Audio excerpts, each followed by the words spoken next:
it is the new after show. We are reading the new the Skyrim book that Yes, Alan didn't get to read it last time, and he left for a couple days. I did. I left for 2 days, unannounced. Uh, For for for me the for me it was 2 days. for me as well. For Yeah. But the zero people watching it, it was fucking 4 days. hmm, yeah, I guess so. Well, we don't have zero, okay? We have hashtag Bring Back Fred and Mumkey. Ah, Uh, two people, funny Mumkey, I mean. Uh, two really beautiful people. yes. Um, The, you two, Monkey, Fred. You guys are like the ones that actually get me the most. hmm,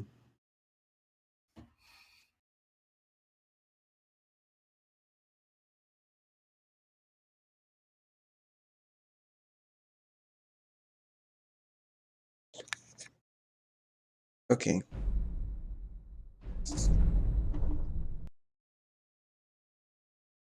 Okay.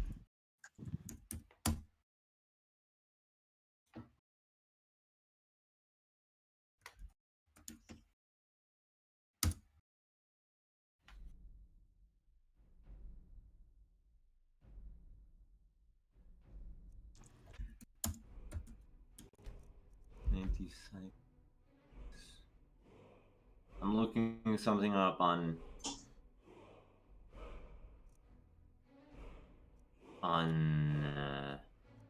Google.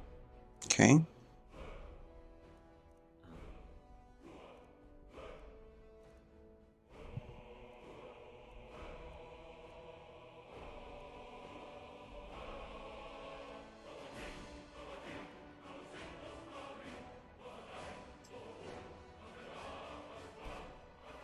Uh,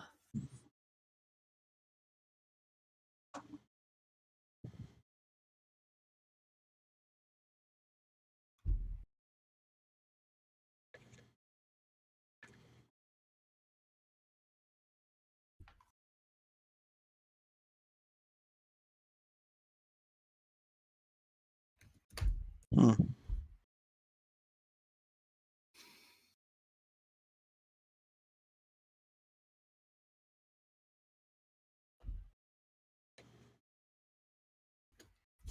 right. Let's see how fucked we are in about COVID.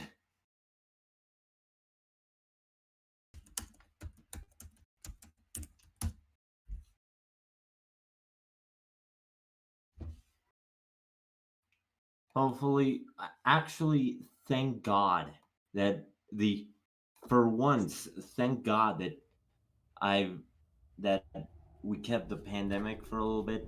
Well, not really, but the mask is one of the few things that act tonight didn't make me freeze to death. I had to wear a coat. I didn't have. Well, it was like a between the face mask, the fact that I didn't cut my hair, and and the uh and the and I had like some a coat a coat a green coat. Mm-hmm.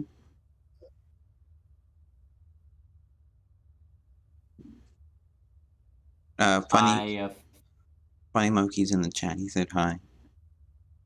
All right, fine. Why are you why are you on Why are you not on? Got up. Why am I not on what? No, I'm talking about Funny Monkey. Why isn't he on? Why doesn't he appear on the online section? I'm pretty sure that's In Discord? yeah. Sometimes he's not online. Okay, that's not the book we're gonna read. There. So we're continuing the Brief History of the Empire series. I was actually looking at some Skyrim lore on the wiki. Very dense lore. So from what I know, the protagonist enters the story in the middle of a civil war that wow, okay, in the middle of a civil war uh, oh, that is something. Guess I broke the game. That precedes another war. Yep. So these elf guys are trying to take over Skyrim, and these Nord guys want to stop the elves from taking over Skyrim.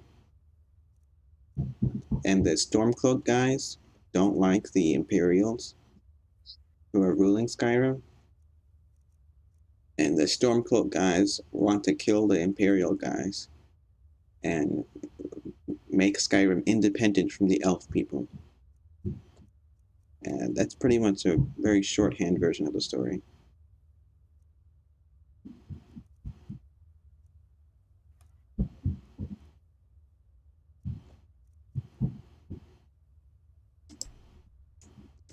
Okay. Hopefully I don't break the game again.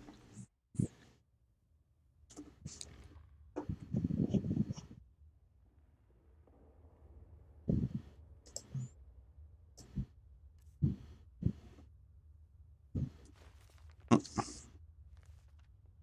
trying to put the books on the table before I read them.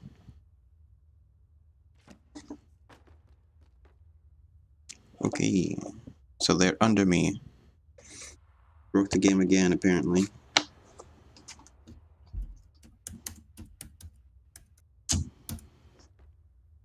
This book looking kind of thick. Looking kind of thick, though.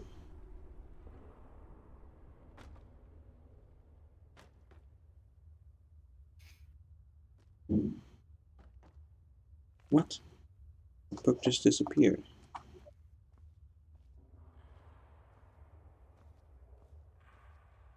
134. Well, you know what? I'm going to settle for not putting them on the table so that I can actually read the books. I'll put them on the table once I'm done with them.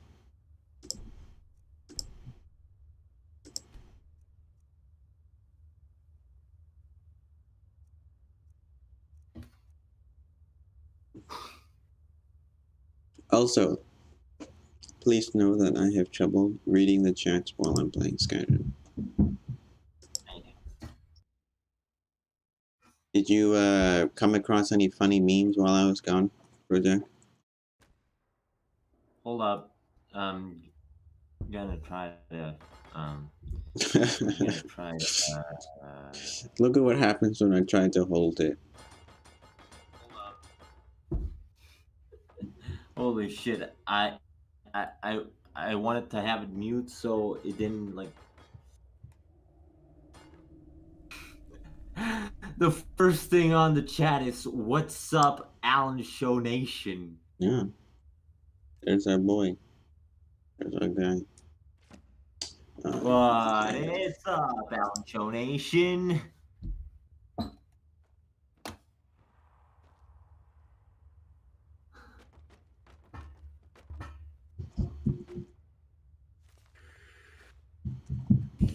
Okay, let's get right. Let's get into the book. Okay.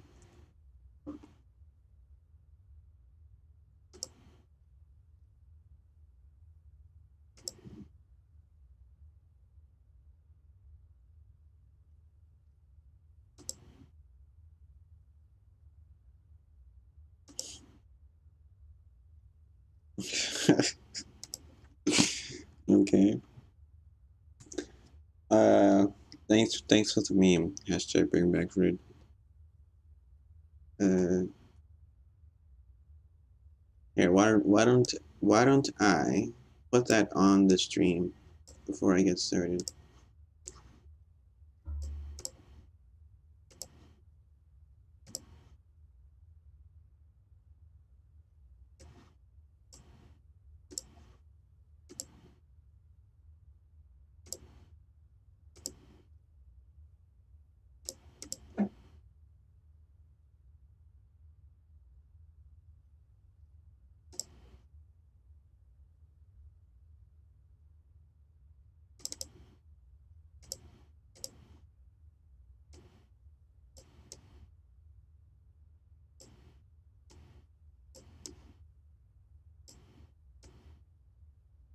There.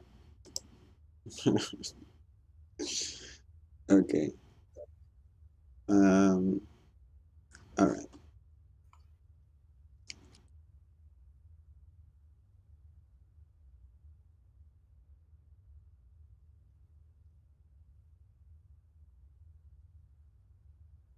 Okay. A Brief History of the Empire, Part 2. By Stronach. I don't know that guy. Imperial Historian. These the Imperials are the people who rule Skyrim, as far as I know. And they are fighting the Stormcloaks, who are rebelling against the Imperials. What the fuck?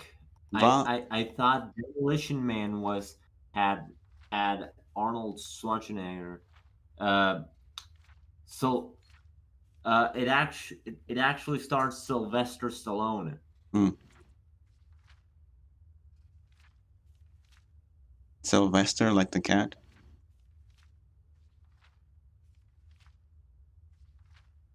Okay. Volume 1 of this series described in brief the lives of the first 8 emperors of the Septim dynasty, beginning with the glorious Tiber Septim. I think, from what I know, Tiber Septim was also a dragonborn, but I'm not sure about that one. You might have to double check me on that with the wiki. Viewer, dear viewer. And ending with his great, great, great, great, great grandniece, Kintra II. Kintra's murder in Glenpoint while in captivity is considered by some to be the end of the pure strain of Septim blood in the imperial family. Certainly it marks the end of something significant. Okay? Yeah. Udiel III not only proclaimed himself Emperor of Tamriel, but also Udiel Septim III, taking the eminent surname as a title. In truth, his surname was Manticaro, Mantira, Mantiarco, from his father's line. In time, Udiel III was deposed and his crimes revealed. But the tradition of taking the name Septim as a title for the emperor of Tamriel did not die with him. Okay? For 6 years, the War of the Red Diamond, which takes its name from the Septim family's famous badge, tore the empire apart. The combatants were 3 surviving children of Pelagius II, Potema, Sepphoris, and Magnus, and their various offspring. Potema, of course, supported her son Udiel II, and had the combined support of all of Skyrim and Northern Morrowind. Sky Morrowind, Skyrim, separate countries. I think they share a border, but I don't know about that one. With the efforts of Sepphoris and Magnus, however, the province of High Rock turned coat. High Rock, separate country, also. The province of Hammerfell. I believe Hammerfell is these are all separate countries, I believe. And the Black Marsh is where the lizard people are from. That's what I know. The provinces of Hammerfell, some Somerset Isle, Valenwood, Elsewhere, and the Black Marsh were divided in their loyalty, but most kings supported Sepphoros and Magnus. Hmm. In 3E, oh, Third Era, that's what it means. I figured that one out too. 127. Uriel III was captured at the Battle of Itchedag in Hammerfell, en route to his trial in the imperial city. A mob overtook his prisoner's carriage and burned him alive within it. His captor and uncle continued on to the imperial city, and by common acclaim was proclaimed Sepphoris I, Emperor of Tamriel. Ooh. So it looks like there was a coup? I don't know. Sepphoris' reign was marked by nothing but war.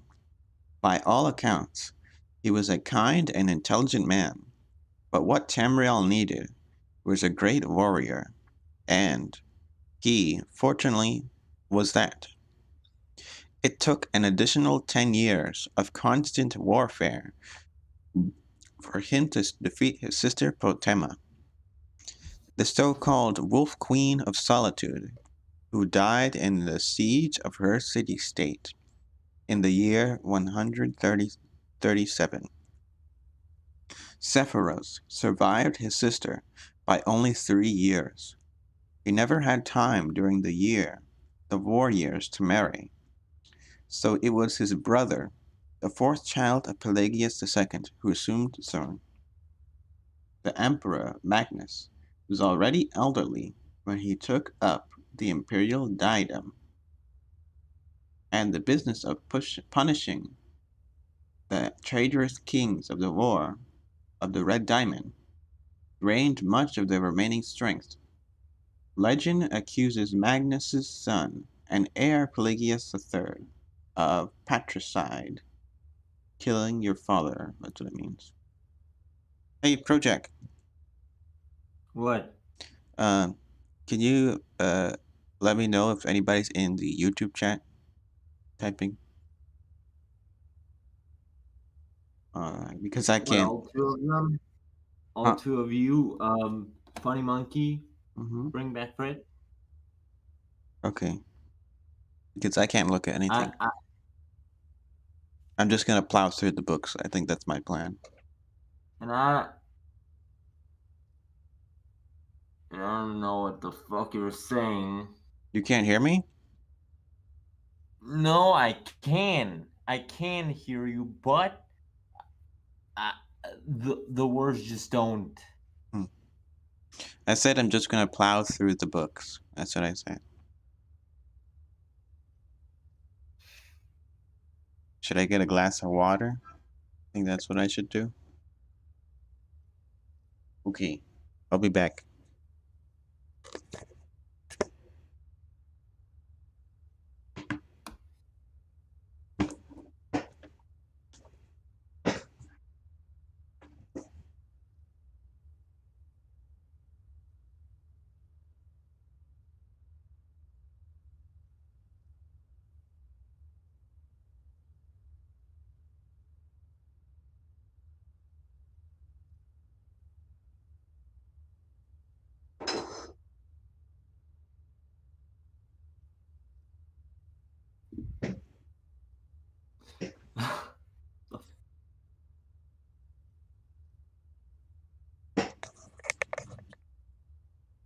Okay.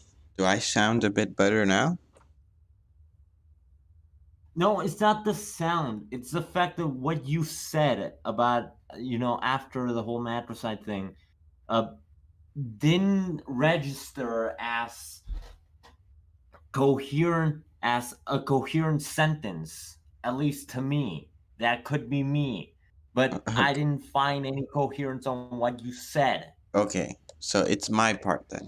I should try to be more coherent. It's either your it's either your part or I just couldn't understand it. Okay. Uh, Next. Well, that seems highly unlikely for no other reason that Pelagius was king of solitude following the death of Potema and seldom visited the imperial city. Pelagius III, sometimes called Pelagius the Mad, was proclaimed emperor in the 145th year of the Third Era, almost from the start. His eccentricities of behavior were noticed at court. He embarrassed dignitaries and offended his vassal kings, and on one occasion marked the end of an imperial grand ball by attempting to hang himself. Oh, wow. His long suffering wife was finally awarded the regnancy of Tamriel, and Pelagius III was sent to a series of healing institutions and asylums until his death in the Third Era, 153rd year. At the age at the age of 34, ooh, pretty young, the Empress. I know, and I know this. This is I know this is like in at the start of the second millennium, like in I know. Still pretty young. It couldn't have been. Remember, this was definitely before 1700, so the life expectancy couldn't have exceeded 50. Yeah, but like if somebody dies at 34, still kind of it's kind of sad. But if somebody dies at like 60, it's a little less sad. See what I'm saying? That's what I mean. I mean, yeah, uh, Mozart Mozart died at 35, and it was considered that he died young. Hmm. Okay. I'm pretty sure dying on your 30s would only not be considered that young if you were at, I don't know, 10 10,000. If you're, I don't know, in like the Bronze Age. Hmm.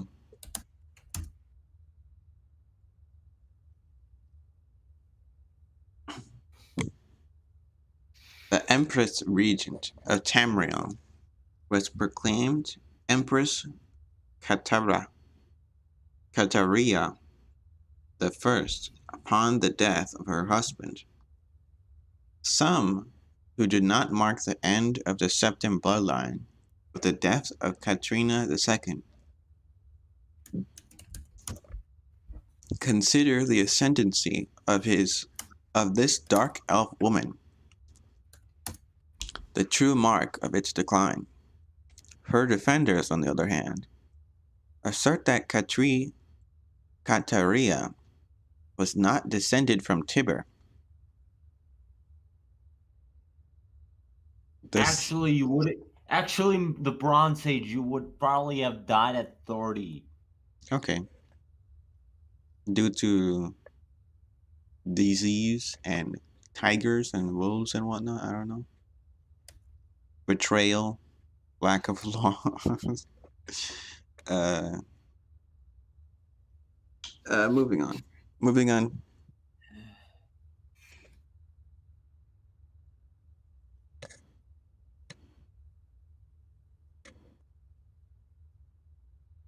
The son, the son she had with Pelagius was,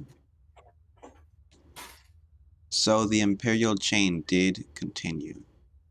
Okay.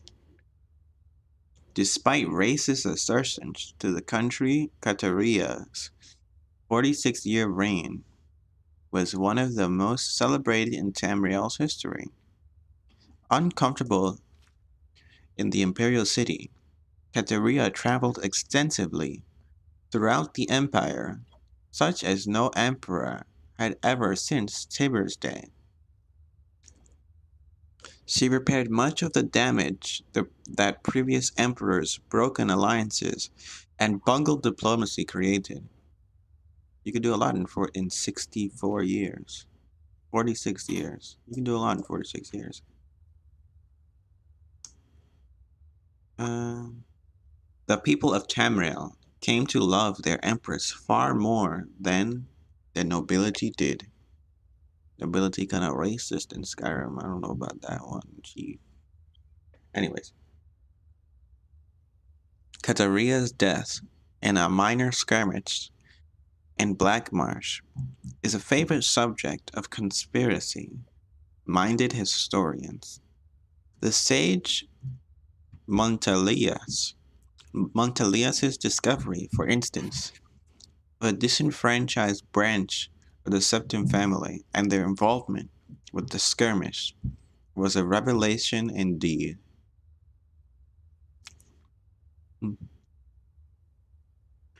When Cassander, Cassander, when Cassander assumed the throne upon the death of his mother, he was already middle-aged, only a half, only a half elven. He aged like a Breton. In fact, Breton is a different. So there's dark elves, high elves or elves, I don't know. So there's dark elves, Bretons, Nords, Khajiit, which are the cat people, uh, and the lizard people, which are the Argonians. I believe that's all of them, but I don't know for sure.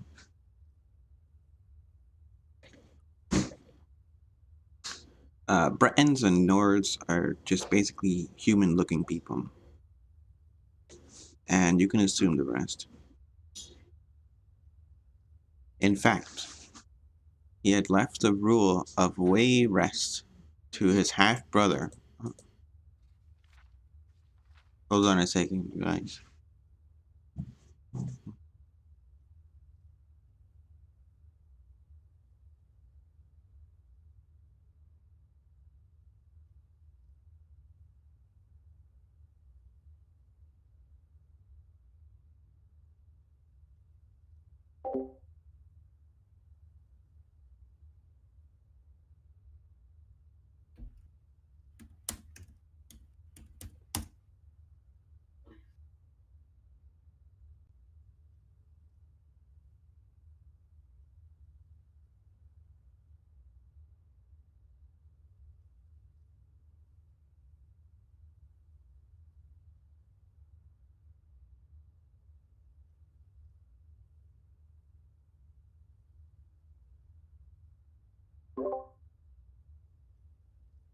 The live stream. Oh, there's the door.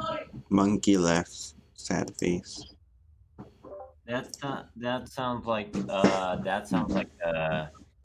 That sounds like the ding from Jackbox. Okay, That hold on. sounds like Can I get the door? the ding from the Jackbox games.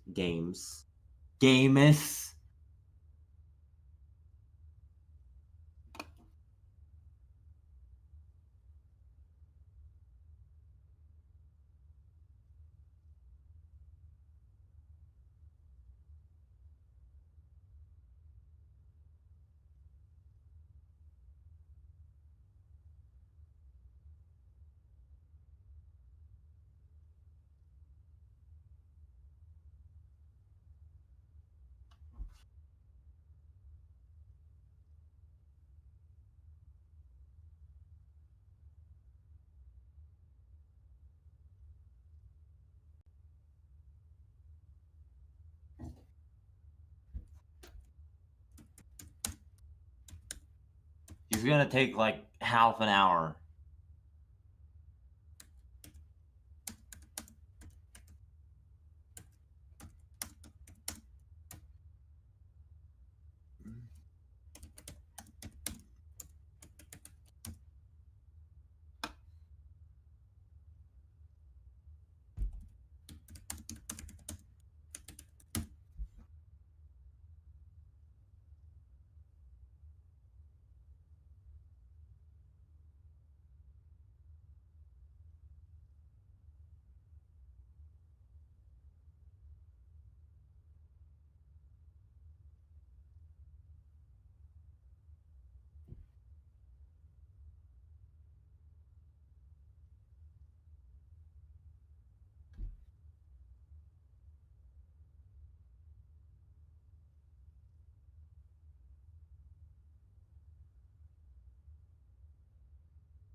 Seven.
Okay, resuming the reading.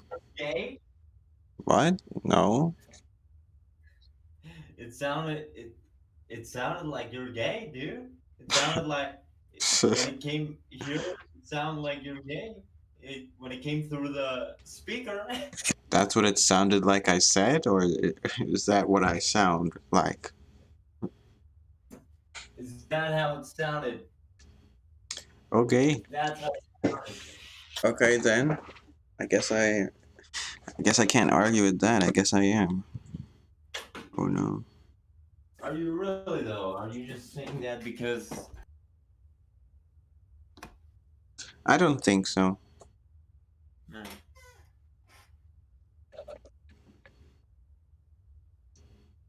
Uh, duh, duh, duh. Okay.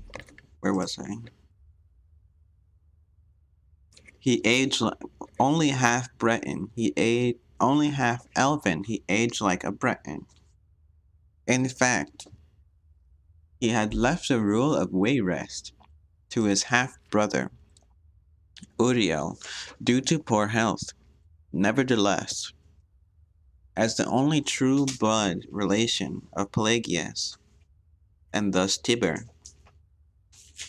he was he was pressed into accepting the throne. To no one's surprise, the Emperor Cassander, Cassander,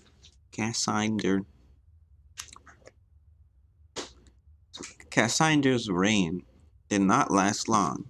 In 2 years, he joined his predecessors in eternal slumber. Udiel Lariat, Cassander's half-brother, and the child of Cataria the First, and her imperial consort, oh wow, Gavalier Lariat, after the death of Pelagius III, left the kingdom of Waywest to reign as Uriel the Fourth. Legally, Uriel the Fourth was a septim. Cassander had adopted him into the royal family when he had become king of Wayrest.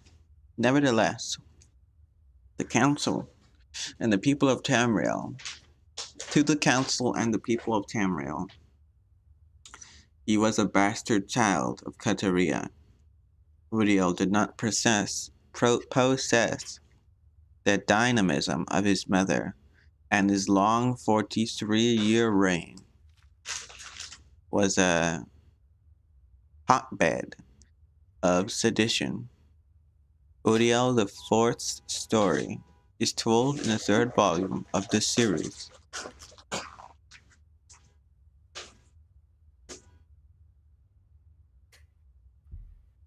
Hey, could you look up the word sedition for me on Google? The words what? Sedition.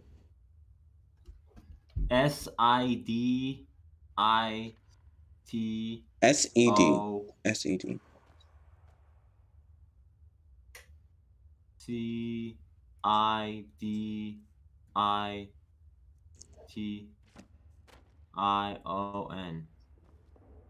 Sedition? Yes. Oh, it's a conduct of speech inciting people to rebel against the authority of a state or monarch. Basically, it's a call for a revolution. Okay. A sedition is a call for a revolution. All right. Okay, so we're reading this now.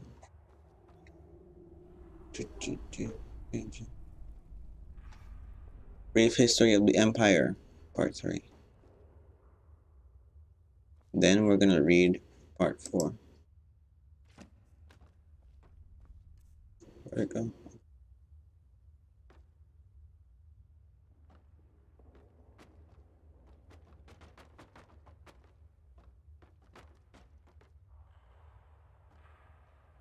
I'm going to make the book open.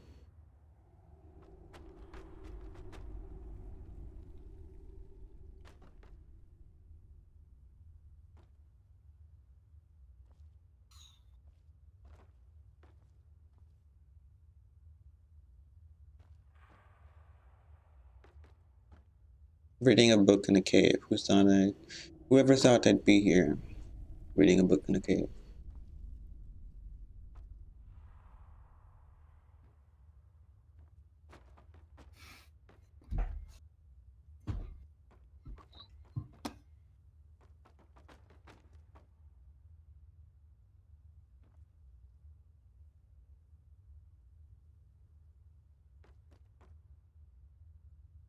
No matter what I do, I can't make the book open.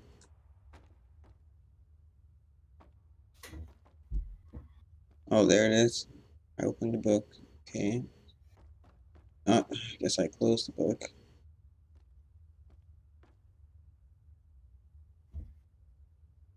What the hell?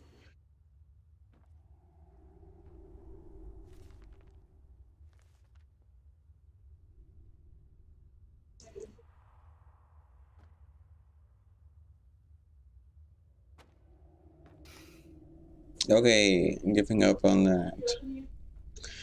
Okay, back to the book.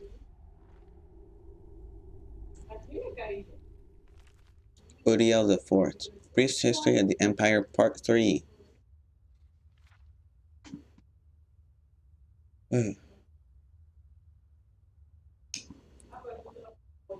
No, I didn't.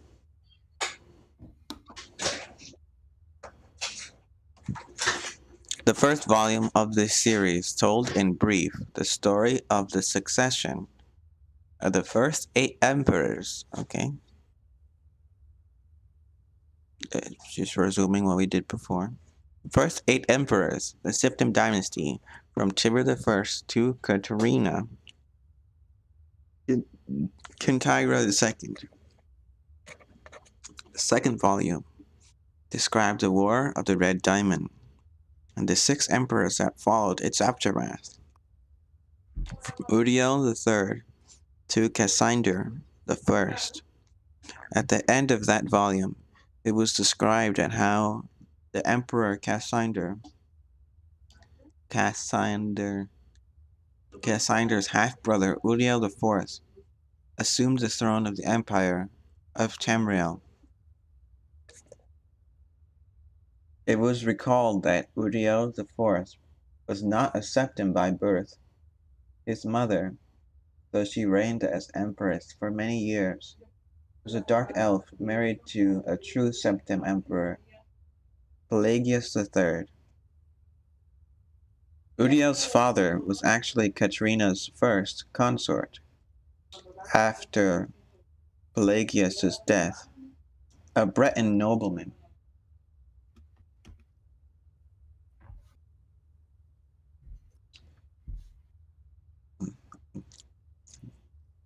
Okay.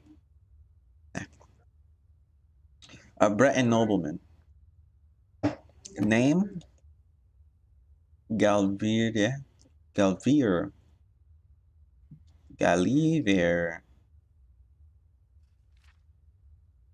Lariat. Before taking the throne of the empire, Cassander I had ruled the kingdom of Wayrest, but poor health had forced him to retire. Cassander had no children, so he legally adopted his half-brother Uriel and abdicated the kingdom. 7 years later, Cassander inherited the empire at the death of his mother. 3 years after that, Uriel once again found himself the recipient of Cassander's inheritance. Uriel IV's reign was a long and difficult one. Despite being a legally adopted member of the Septim family, and despite despite the Lariat family's high position. Indeed, they were distant cousins of the Septims. Few of the elder council could be persuaded to accept him fully as a blood descendant of Tibur. The council had assumed much responsibility during Kateria the First's long reign. and Cassandra's first short one, and a strong-willed alien monarch like Uriel IV found it impossible to command their un, unswerving fealty. Time and time again, the council and the emperor were at odds, and time and again, the council won the battles. Since the days of Pelagius II, the elder council had consisted of the wealthiest men and women in the empire, and the power they wielded was conclusive. The empire turning into an oligarchy, it seems.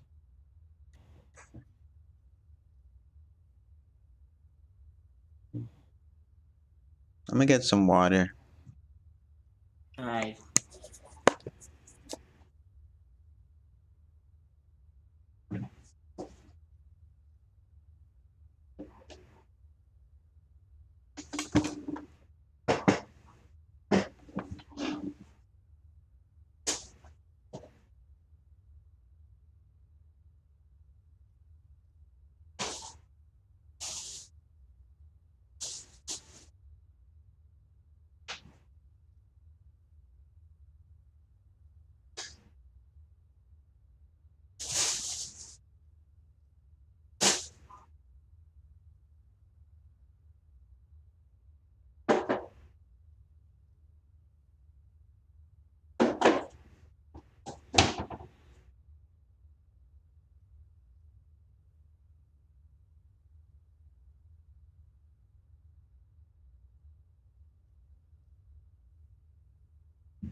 Hello.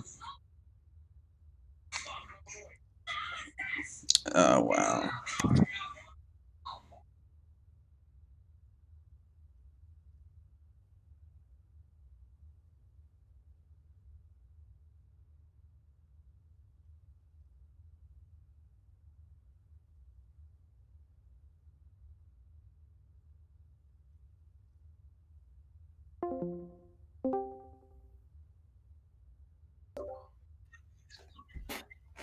What?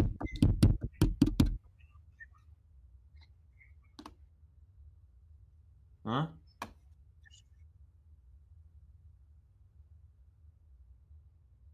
All right.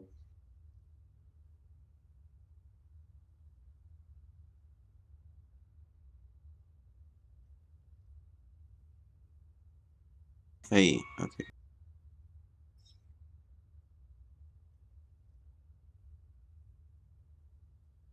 Years after that, and time and time.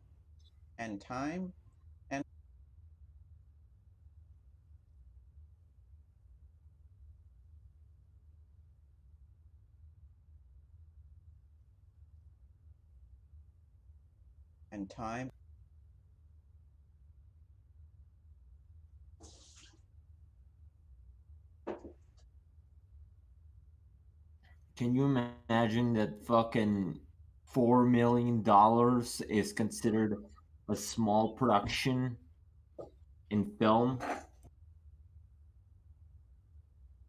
Yeah. You know what? I can also.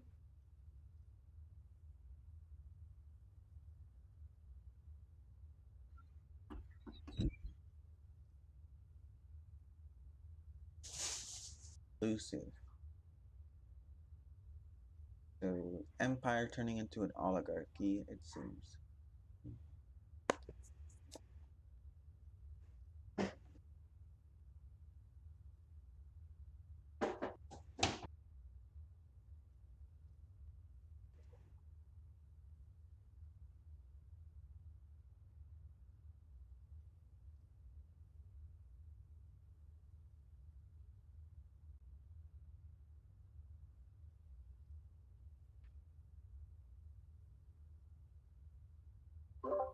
What the fuck are you watching?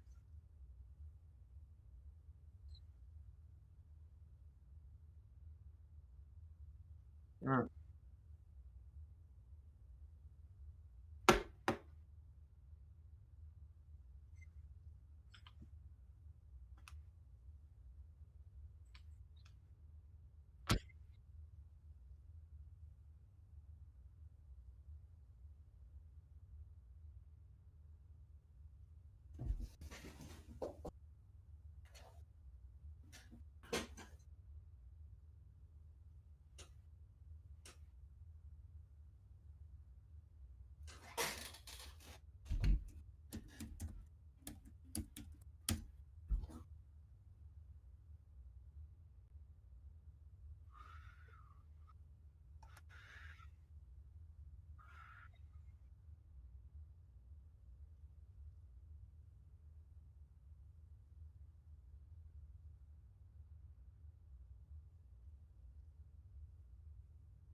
Okay.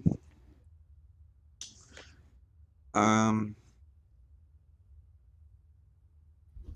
So the mic wasn't on.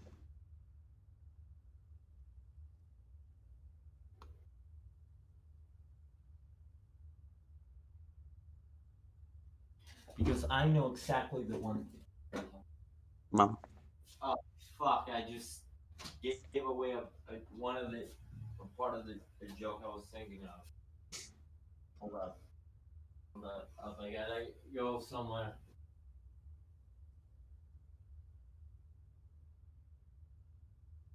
Okay. And by somewhere, I meant to one drop a piece of fingernail I I lost in the bathroom. All right.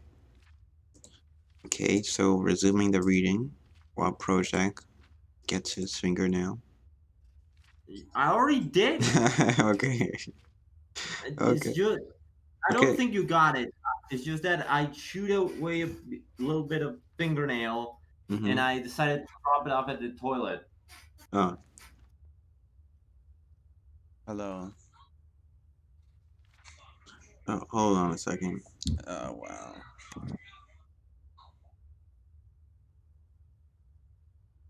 What?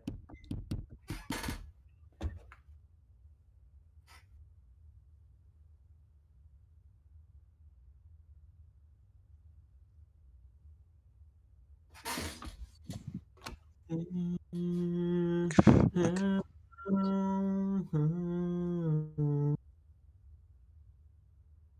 Mm, mm, mm, mm, mm.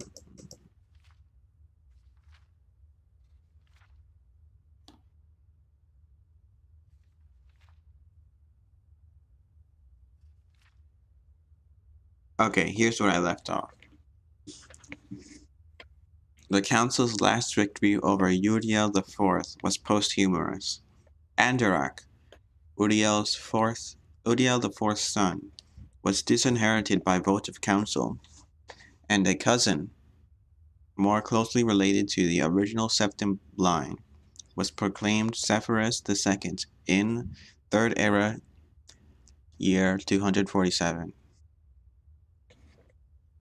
For the first 9 years of Sepphoris II's reign, those loyal to Andarok battled the imperial forces in the act that the sage Eretine called Tiber Septim's heart beating no more. Sage. There's something funny about it. I think it was like it's the word sage was like a meme. Okay. The council granted Andarok the High Rock Kingdom of Sornhelm to the end of the war. Oh, it's a. I think it's like a. And Andarok's I think descendants still rule there. Yeah. a word that and that is entered in the email section of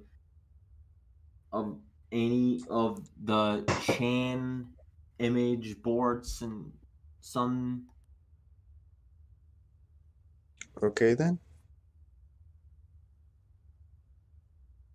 I guess I'll keep that in mind.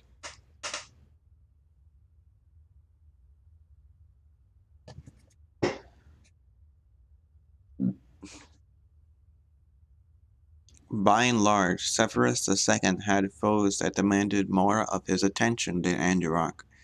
From out of a Cimmerian nightmare, in the words of Eretine, a man who called himself the Camarian usurper led an army of Daedra and undead warriors. Daedra, devilmen, uh, people that look like devil people, very strong. Daedra. On a rampage throughout Vanelwood, conquering kingdom after kingdom. Few could resist his onslaughts, and as a month turned to bloody month, in the year Third Era 249, even fewer tried.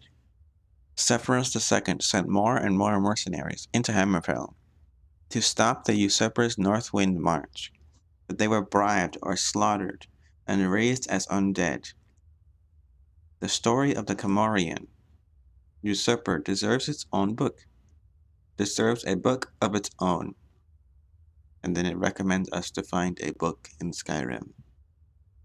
In short, however, the destruction of the forces of the usurper had little to do with the efforts of the emperor. The result was a great regional victory and an increase in hostility towards the seemingly ineffectuous empire. So the empire had no help with the literal zombies and devil people killing everybody. Basically is what it's saying, I guess. Uriel V, Severus's the second's son and successor, swiveled Look, I opinion. don't know what the fuck's going on, but I just looked at the spider unboxing gif. Okay, you can go ahead and show it to me if you want to. It's really cursed. Okay, go ahead. But you know what? I think I'm used to it. Hold on, project. I'm gonna move us to the other VC. Now I'm actually gonna. Okay, hope you don't mind. Go ahead, show it. Show your cursed GIF. Right.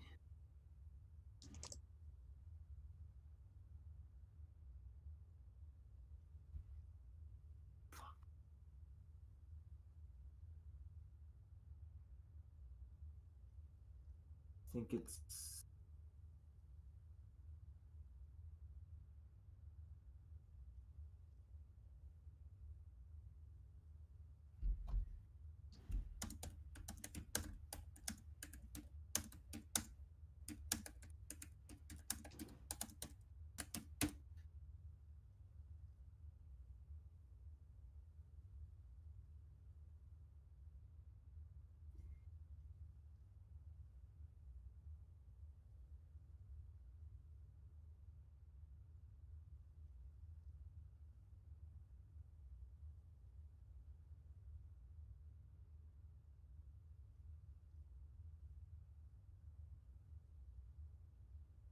Oh, I seen that one. Spider unboxing. Yes, it's just, yeah.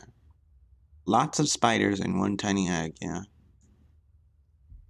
Well, lots of tiny spiders in one egg. One egg sack. It's an egg sack, not an egg. Okay, project. Okay, egg sack, egg sack.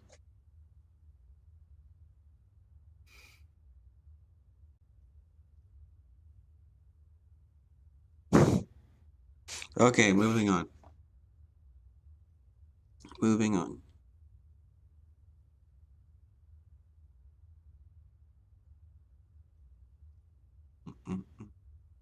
Swiveled opinion back towards the latent power of the empire, turning the attention of Tamriel away from the internal strife. Uriel V marked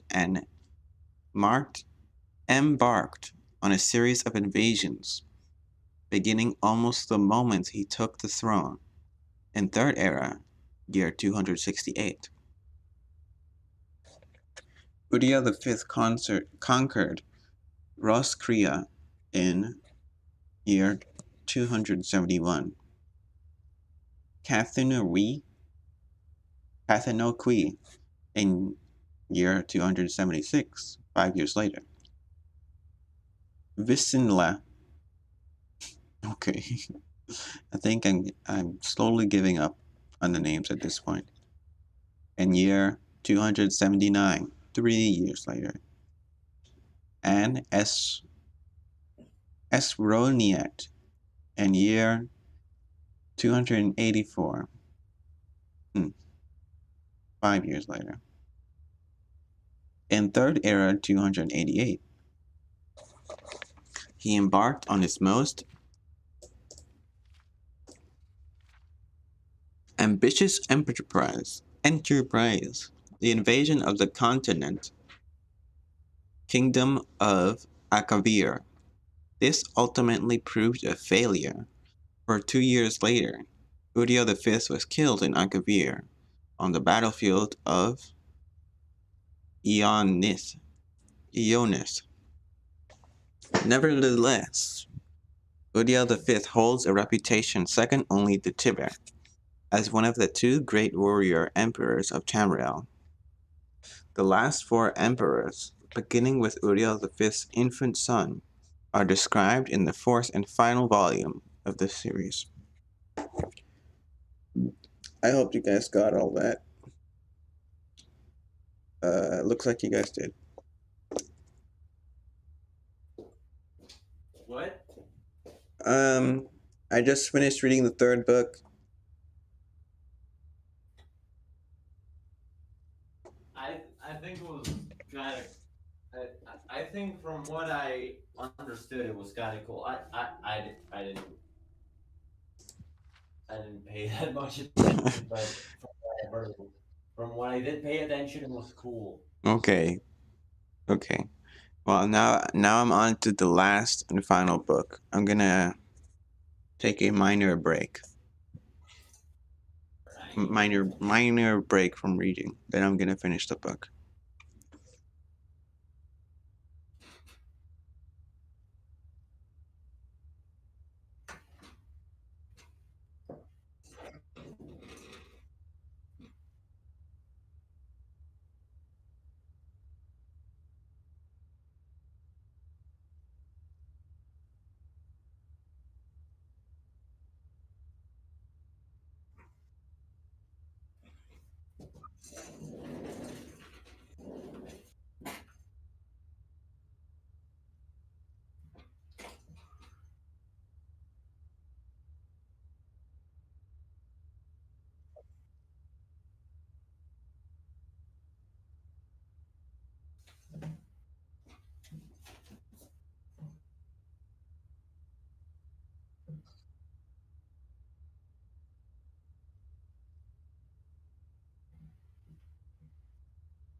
Good, good, good.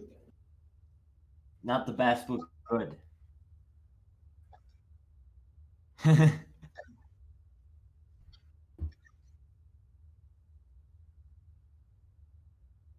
Are you high?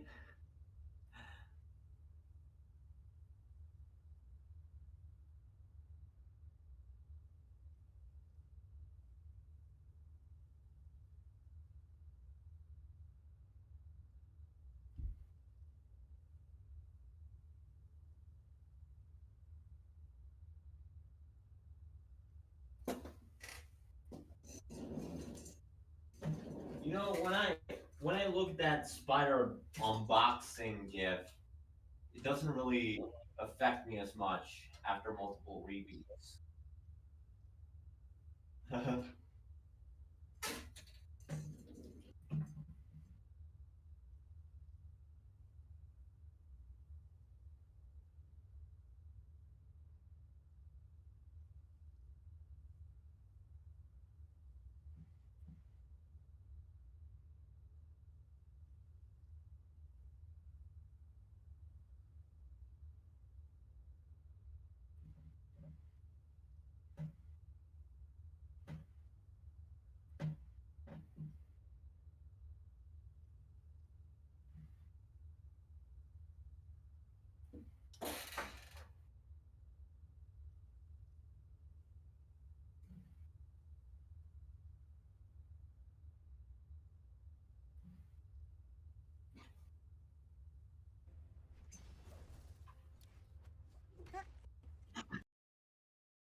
Okay,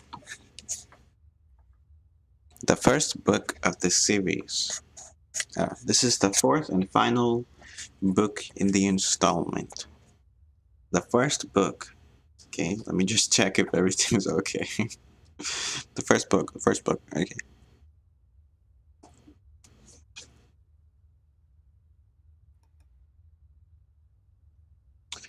Of this series, described in brief the eight emperors of the Septim dynasty, beginning with Tiber the First.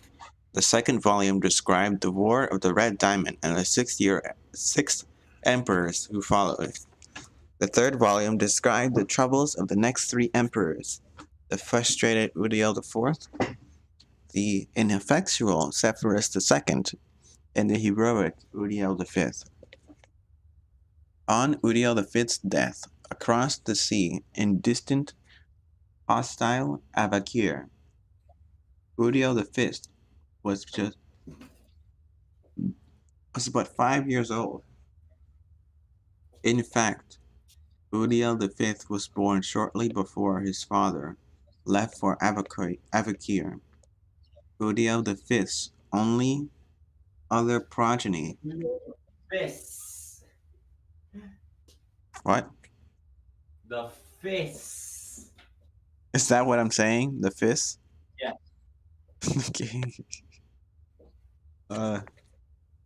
I blame that on my Japanese lessons that I took in college.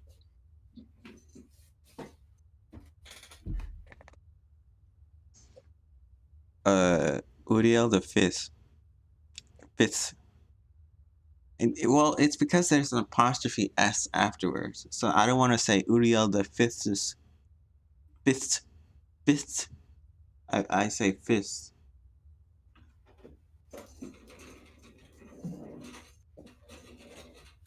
Uriel the fifth's only other progeny by a morganic alliance were the twins Marihatha, and Eloisa, who had been born a month after Udiel V left.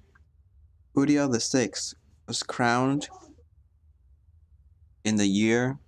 Also, Project, if I'm not speaking, you have to let me know. Udiel V was crowned in the year. Was crowned in the 290th.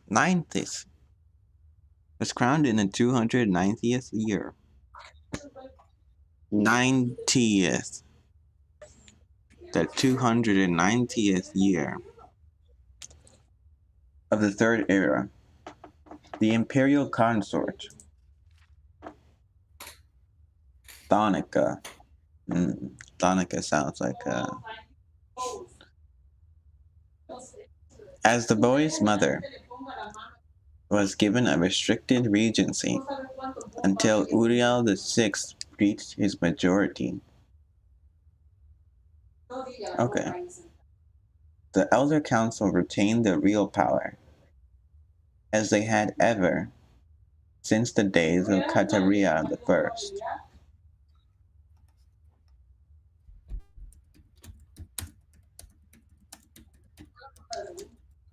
The council so enjoyed its unlimited and unrestricted freedom to promulgate laws and generate profits that Udiel VI was not given full license to rule until year 307, when he was already 22 years old.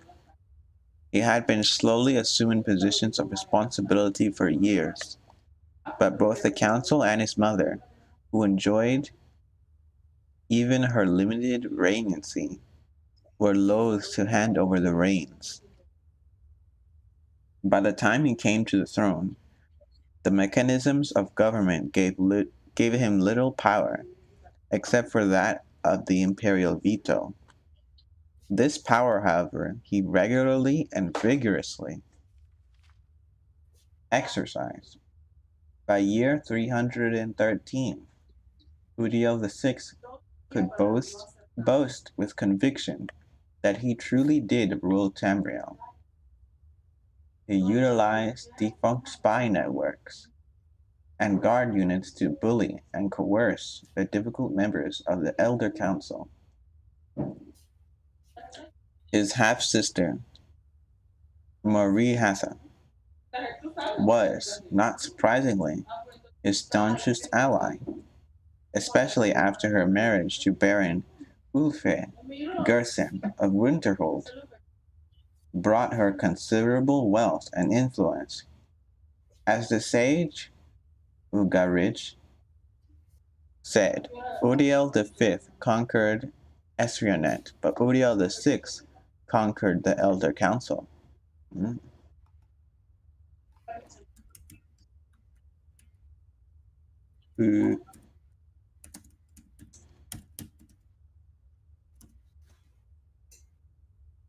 When Udiel VI fell off a horse and could not be resuscitated by the finest imperial healers, his beloved sister Marahatha took up the imperial tiara. At 25 years of age, he had been described by admittedly self-serving diplomats as the most beautiful creature in all of Tamriel. She was certainly well learned, vivacious, athletic, and well practiced, and a well practiced politician. She brought the Archmagister of Skyrim to the Imperial City and created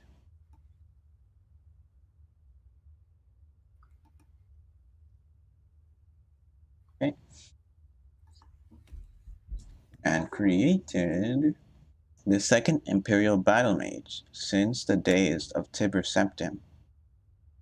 Marahatha finished the job her brother had begun and made the Imperial Province a true government under the Empress and later the Emperor. Outside the Imperial Province, however, the Emperor had been slowly disintegrating.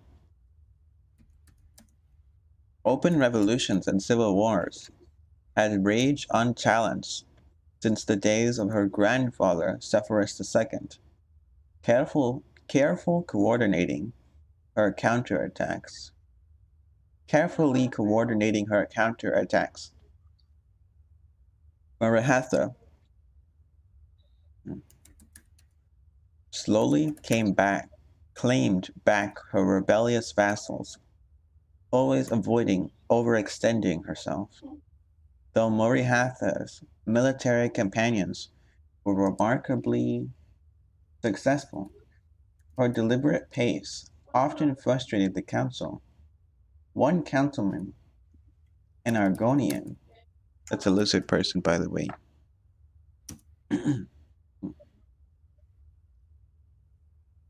who took the Colovian name of Thorkels Ramis, furious at her refusal to send troops to his troubled Black March, is commonly believed to have hired the assassin who claimed her life in the Third Era, year 339. Ramis was summarily tried and executed, though he protested his innocence to the last. Marahatha had no surviving children, and Eloisa had died of a fever 4 years before. Eloisa's 25-year-old son, Pelagius, was crowned Pelagius the Fourth. Pelagius the Fourth continued his aunt's work, slowly bringing back under his wing the radical and refractory kingdoms, duchies, and baronies of the empire. He exercised Marahatha's poise and circumspect pace in his endeavors, but alas, he did not attain her success. The kingdoms have been free of constraint for so long that that even a benign imperial presence was considered odious. Hey, Project, could you Google odious? Odious? O You want D. me to look up odious? Yeah, what does that mean? Odious.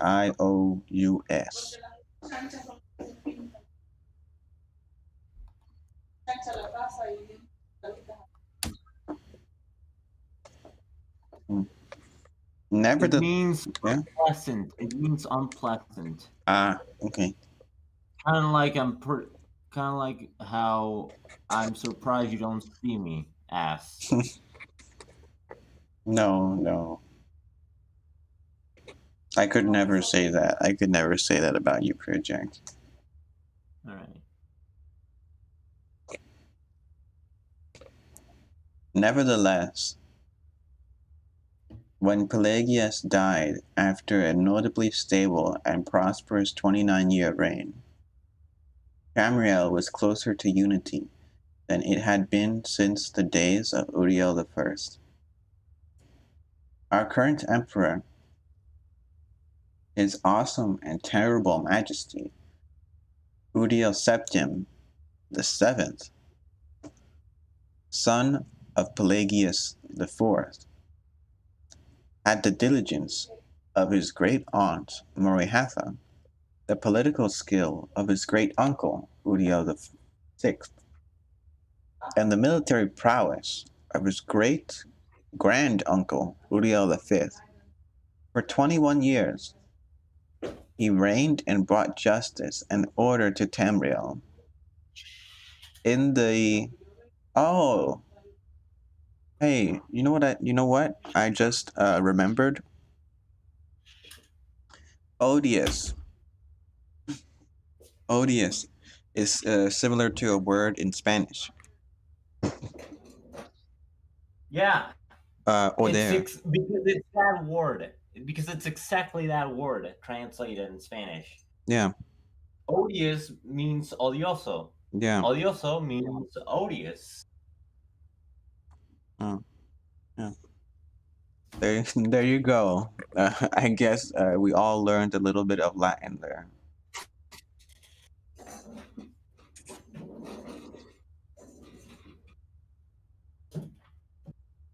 For 21 years he reigned and brought justice and order to Tamriel. In the year Third Era 389, however, his imperial battle mage, Yagal Tharn, betrayed him. Uriel VII was imprisoned in a dimension of Tharn's creation, and Tharn used his sorcery of illusion to assume the Emperor's aspect. Wow. For the next 10 years, Tharn abused imperial privilege, but did not continue Uriel VII's schedule of reconquest. It is not yet entirely known what Tharn's goals and personal accomplishments were during the 10 years he masqueraded as his liege lord. In Third Era 399, an enigmatic champion defeated the battle mage in the dungeons of the Imperial Palace and freed Uriel VII from his other dimensional jail. Since his emancipation, Uriel Septim VII has worked diligently to renew the battles that would reunite Tamriel. Tharn's interference broke the momentum, it is true, but the years since then have proven that there is hope of the golden age of Tiber Septim's rule, glorifying Tamriel once again. Hey, look at that. That's the end of the book.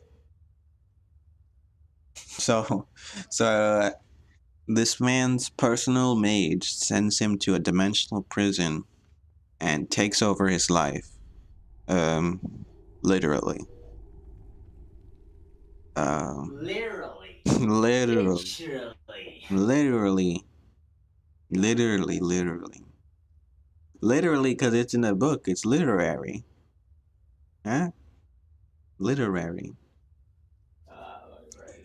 Right. Okay, that's the end of the stream. There you have it. Brief history of the Empire in Skyrim. Um, I guess now I and a few others know a little bit more about Skyrim's lore than we did before. What do you have to say about that? That one? Uh, Yeah. my brain is was just way too fried to was I had too many fucking things in my head to pay any proper attention. I'm just fucking glad we got to make it. I'm just glad we got together again. Yeah. Me too. Okay. End of stream. Bye. Bye. Bye. Bye.